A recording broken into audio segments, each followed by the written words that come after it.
Hi, everyone. This is a story about my crossroads, about my journey to find my business. Who's been at a crossroads? You probably were at one when you came here today. A literal definition of a crossroads is a point at where two roads intersect. But I'm actually going to be talking about it in the figurative sense. A point at which a crucial decision needs to be made that will have far-reaching consequences. 10 years ago, I was a stay-at-home mom. I have two beautiful children, Tyler and Erica. Tyler was in college, Erica was in high school, and a beautiful dog, Nico, who's unfortunately no longer with us. And a marriage of 25 years that was failing. It was a real tragedy for me. And what happens in a tragedy is that it doesn't necessarily kill you, but it can feel as though your heart is stopping. This story is about moments where my heart was started again. Erica, in high school, was someone who experienced anxiety, like most high school students. She found that through art and music, it helped her address some of those issues. So she would be playing guitar and she would be writing songs, and she would, this was very important to her. And she asked if we could get her an acoustic guitar. And we said yes, and I bought her for Christmas an acoustic Martin guitar, which was a beautiful guitar. She and I would spend once a week, I'd pick her up from school, and we'd go out to dinner, and then we'd go to Accent Music, and she would have her guitar lesson. This was an incredibly important time for me. It helped me deal with my anxieties as well as helping her get through hers. So one day I pick her up from school, and she says to me, "Mom, my guitar is broken. The back is falling off." And I'm like, what? Wait, that can't possibly be. It's a Martin guitar. It can't possibly be. So I immediately go into Mama Bear mode. So those of you who know me, you know what that means. I'm on the phone to Martin Guitar. They're saying, "No problem, Gayle, no problem. We'll take it back. Just bring it over to Accent Music. They'll ship it off." So fine. I get to Accent Music with Erica, and I'm telling them, it's like, you have to send this off right away. We need another guitar. And they're like, "Well, no, we don't have loaners to give you." And I looked at them and I said, "What do you mean you don't have a loaner to give me? That's not acceptable. She needs a guitar. She needs to create. She needs to be doing this. This is so important." So I hear this voice all of a sudden in the background go, "I have a guitar you can borrow." And I looked up, and what I didn't know at that very moment in time is that I was at my first really big crossroads. I was meeting for the first time Jeremy Hebel, who was going to become my business partner for Gayle Music Ventures. I was really taken back by his niceness. Like, who does that? Who loans things out to total strangers? Nobody does. But he did. And so we had a guitar then that will allow Erica to continue on her journey of music. So I could have just said, "That's it," and thanked Jeremy, maybe given him a couple bucks or whatever, but I didn't. I got to know him. I got to spend some time every week getting to know that he is a musician, he is a songwriter, and like me, was lost in life. So I had this great idea. Maybe he could come to my house and start working with Erica, and he could teach her how to write a song. So the first couple of times he came over, I will say, it was quite entertaining to watch, to say the least. But it became more successful after a while. And Jeremy taught Erica that you can write a song about just about anything. You can write a song about a spot on the wall. And that's what they did. Erica went off to the UK for 2 weeks to visit a friend. And when she came back, she said, "I want to write a song. And I want to incorporate all the slang I heard in England."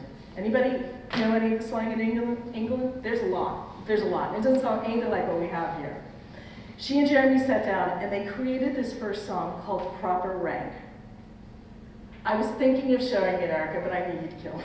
So I didn't do it. So they whipped out this song called "Proper Rank," which was amazing. But what happened from that was that all kinds of things started to blossom. Erica met Christine, her very best friend to this day. Other people came to my house. People started singing and writing music. my house became an incubator of creativity. My heart got started again. It was amazing. So after they started doing this, I asked Jeremy to find a venue for them to perform, because you're doing all this music and you're in your house, and it's time to bring it out into the world. And so he went out looking, and of course there were no venues for 15-year-old girls who wanted to sing original music, because they had written quite a few original songs. So there was no place to go. So like any good mother, what do? You fix it. So I created a venue. I went to the Center for Creative Arts in Yorkland, Delaware. I don't know if anybody knows of that place. It's pretty amazing. And I rented the auditorium. Jeremy and I hired a sound guy, and we put a lineup together featuring Erica and Christine, that were affectionately known now as Aristine. And the first annual Rockland, New York showcase was born. The first and only, I may add. It was so much fun. Over 100 people came out to this event. And I knew at the end of this, I found something. Wait, I could put on a concert. I never even thought that was within my realm of things to do. So I'm thinking about this after this event, and people came up to me in the community and said, Gayle, you need to do this again. We need a platform for kids. We need to be able to showcase this creativity. I'm like, that's a great idea, that's a great idea. How can I do that? I'm thinking about all this, I'm thinking about this. And in the middle of this, and all this thinking that's going on in my brain, Jeremy decides that he's moving back to California. Not moving back, he is moving to California with his then writing partner, Stephen. He was going to go find the very thing that I started to think about I was going to create in Wilmington, a scene for original music. So I understood, and he left, but I didn't stop the thinking process, and I started to put it down on paper, and I thought, I need a conduit to the music community. And I thought, I'm not a musician, believe it or not. I don't play an instrument, but Jeremy did. And I thought, let me call him up and see if he would like to consider working on this business with me.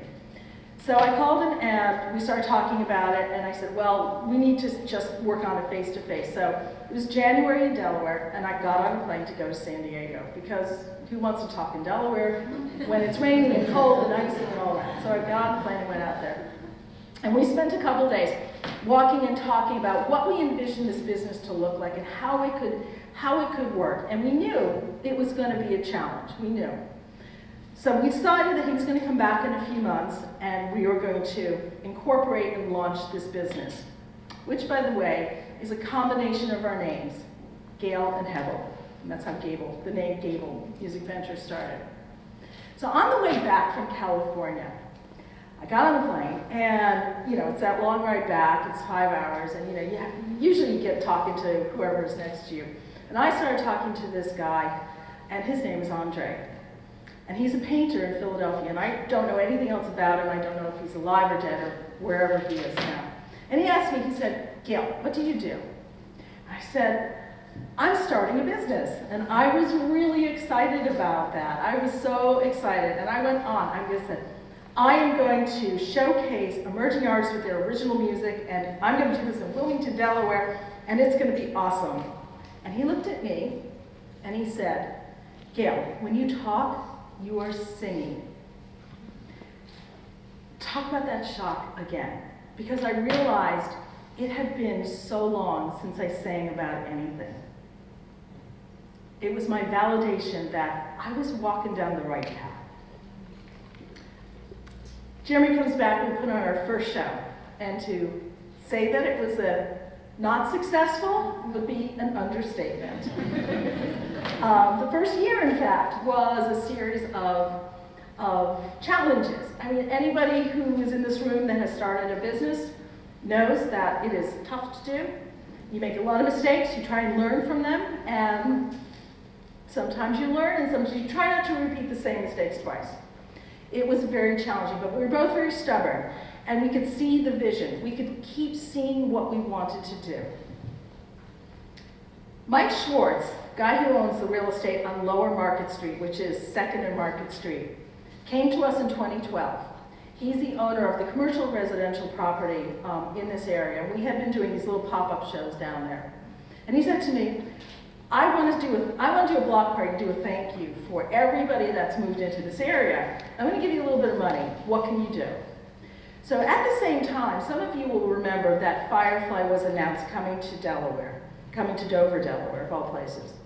And it was a huge thing. I mean, people were excited about it. But there was no one locally who was on that lineup. So Jeremy and I kind of put our heads together thinking, okay, we're going to figure out how to get that audience that's going down to Dover, Delaware, for this giant festival to stop in Wilmington. Before, we were going to do this on a Thursday.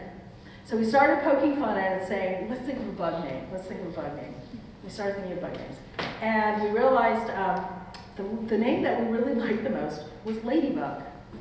And at the time, we did not know it is the state bug of Delaware. So we said, let's call it Ladybug Festival, and let's make it about women. And we hired 20 women to perform 5 venues, a third Thursday in July. And it was born, 300-400 people came out. It was an amazing experience, to say the least. That event has become a catalyst for my business. It now represents hundreds and hundreds of women who have come to Delaware to perform. It grew exponentially over the years, where tens of thousands of people now come out to see the women performing on Market Street. It's been remarkable. It's been an incredible journey, to say the least.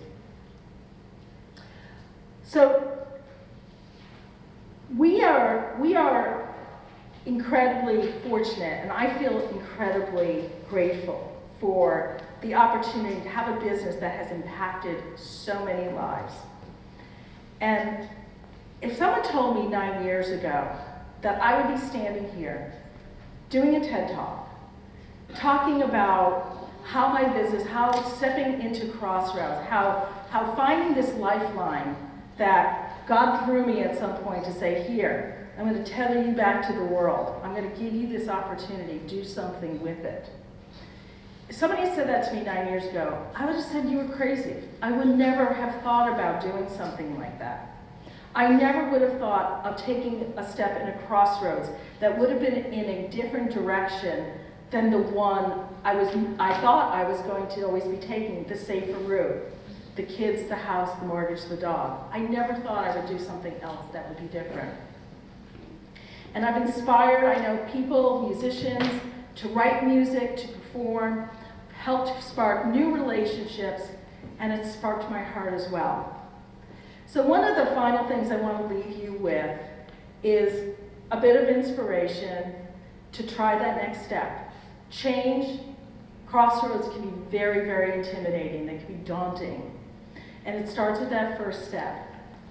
And what's important to remember is that everyone feels depressed, angry, or frustrated at times. It's a crossroads, not a dead end. Thank you.